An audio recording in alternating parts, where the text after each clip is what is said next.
안녕하세요, 여러분.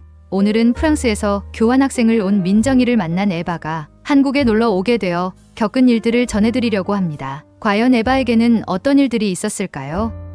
지금 바로 사연을 소개해 드리도록 하겠습니다. 안녕하세요. 저는 프랑스 출신 에바입니다. 파리에서 대학을 다니고 있는 중인데 저에게는 정말 특별한 한국인 친구가 있습니다. 그녀의 이름은 민정입니다. 1년 전 우리 학교로 교환학생으로 왔다가 알게 된 친구입니다. 그 친구는 처음에 프랑스 생활에 적응하는 데 많은 어려움을 겪었습니다. 사람들의 생활 방식이 한국과는 많이 달라서 그녀에게는 매일이 도전이었습니다. 특히 대중교통을 이용할 때 그 차이는 더욱 두드러졌는데요. 하루는 민정이와 함께 버스를 기다리고 있었는데 갑자기 그녀가 자신보다 뒤에 서 있던 나이 지긋한 할머니를 부르더니 앞에 세워주더군요. 저는 그 장면을 보고 깜짝 놀랐습니다. 프랑스에서는 줄을 기다리는 것이 철저하게 지켜져야 할 예의 중 하나인데 민정이는 아무렇지도 않게 할머니를 자기보다 먼저 버스에 타게 해주었습니다. 처음에는 민정이에게 여기서는 그렇게 하면 다른 사람들이 불편해할 수도 있어라고 조언해 주었지만 그녀는 다소 어색한 미소를 지으며 말했어요.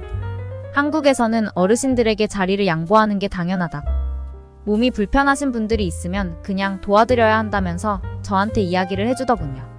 저는 그날 처음으로 한국 문화에 대해 깊이 생각하게 되었습니다. 하지만 솔직히 말해서 저는 여전히 그녀의 행동이 이해되지는 않았어요. 그 후에도 민정이는 자주 노인분들이나 몸이 불편해 보이는 사람들에게 자리를 양보했죠. 가끔 그런 모습을 볼 때면 속으로 답답한 마음이 들기도 했습니다. 우리는 모두 바쁜데 왜 굳이 남에게 신경 써야 할까 하는 생각이었죠. 하지만 민정은 그럴 때마다 밝은 미소를 지으며 이건 그냥 당연한 거라고 말했어요. 그녀에게는 그 행동이 아주 자연스러운 것이었죠. 그러다 보니 민정이가 계속 양보할 때마다 오히려 다른 사람들이 불만을 품고 눈살을 찌푸리며 심지어 손가락질까지 당했었죠.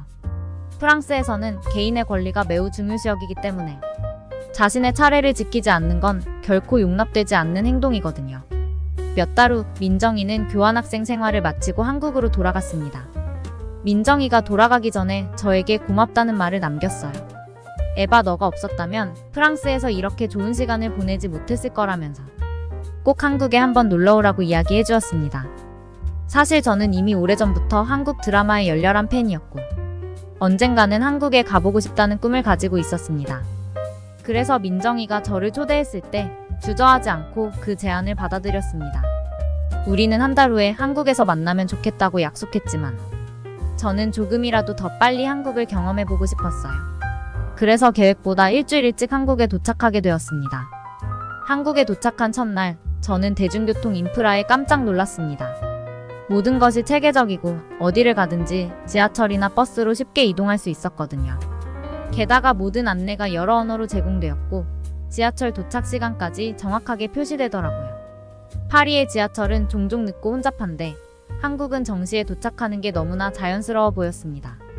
하지만 그 와중에 또 하나의 충격적인 장면을 목격하게 되었습니다. 어느 체험관에서 줄을 서고 있던 저는 한 꼬마 여자아이와 그 뒤에서 천천히 걸어오던 할머니 한 분을 보았습니다. 사람들이 그 할머니를 위해 줄을 비켜주는 모습에 다시 한번 놀랐죠. 프랑스에서는 줄을 서는 것이 곧 질서라고 여겨지는데 한국에서는 그 질서보다 더 중요한 것이 배려인 듯 했습니다. 그런데 그때 저는 문득 민정이가 프랑스에서 했던 행동들이 떠올랐습니다. 그녀가 프랑스에서 느꼈던 답답함이 바로 이런 것이었을까요? 프랑스에서는 자신의 권리가 중요하지만 한국에서는 상대방을 먼저 생각하는 문화가 있다는 걸 그제서야 깨달았습니다. 마침내 민정이와 다시 만났습니다. 그녀는 저를 홍대로 안내하겠다고 했습니다. 제가 한국 드라마를 통해 꿈꾸던 그곳이었죠. 정말이지 한껏 기대에 부풀어 올랐어요. 그런데 홍대로 가는 버스를 기다리면서 또 한 번 놀라운 광경을 목격하게 되었습니다. 앞에 서 있던 젊은 남자가 멀리서 기다리던 할아버지에게 자신의 자리를 양보하더니 뒤로 가서 다시 줄을 서는 것이었어요. 저는 그에게 왜 차례를 양보하는지, 당신의 권리를 왜 포기하냐고 이야기를 했습니다. 하지만 그 남자는 태연하게 저를 바라보며 노인을 도와드리는 게 먼저라고 말했습니다. 그 순간 저는 그저 멍하니 서 있을 수밖에 없었습니다.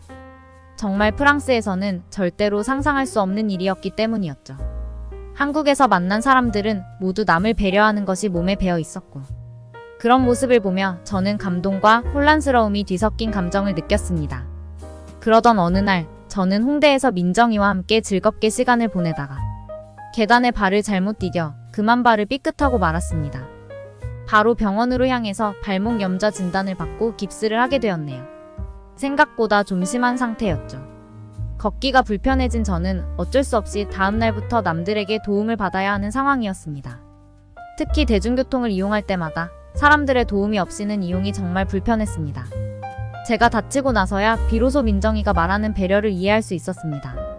한 번은 버스를 기다리는데 사람들이 저를 보고 차례를 양보해 주었습니다. 한국 사람들은 다리가 불편한 저를 그냥 지나치지 않았거든요. 버스 안에서도 저보다 더 나이 많아 보이는 분들이 저를 보고 바로 자리를 양보해 주었습니다. 그런 모습을 보면서 저는 처음으로 깨달았습니다. 이것이 바로 한국인의 배려 문화구나. 그리고 나는 그동안 너무 이기적으로만 살아왔구나 란 걸 알게 되었습니다. 한국에서 보낸 시간이 끝나갈 무렵 저는 또 다시 놀라운 경험을 했습니다. 저는 민정이와의 약속한 시간에 늦게 되어 쩔뚝거리는 발로 택시를 잡아야 했습니다. 택시를 잡지 못해 발을 동동거릴 때 한 번도 만난 적 없는 어떤 한국인이 자신이 힘들게 잡은 택시를 저에게 선뜻 양보해 주었습니다. 저는 정말 눈물을 참을 수가 없었습니다. 왜냐하면 프랑스에서는 상상도 할 수 없는 일이었기 때문입니다. 한국에서의 경험은 제게 많은 것을 가르쳐 주었습니다. 특히 사람에 대한 배려와 존중이 얼마나 중요한지 깨닫게 되었습니다. 민정이와 처음에 프랑스에서 겪었던 문화 충격을 이제는 제가 공감할 수 있었고, 그동안 내가 얼마나 남에게 무관심했는지를 반성하게 되었습니다. 프랑스로 돌아온 후 저는 달라진 제 자신을 발견했습니다. 이제는 저도 다른 사람을 배려하는 한국인들의 모습을 본받아 살려고 노력하고 있습니다. 그리고 한국에서 배운 이 따뜻한 마음을 제 주변 사람들에게도 전파하고 싶습니다. 이상으로 프랑스에서 온 에바의 한국 이야기였습니다. 끝까지 들어주셔서 감사합니다. 여러분은 어떠셨나요? 에바가 한국에서 겪은 감동 사연이 좋으셨다면 좋아요와 구독 부탁드리며 다음에도 더 좋은 사연으로 여러분을 찾아뵙겠습니다. 감사합니다.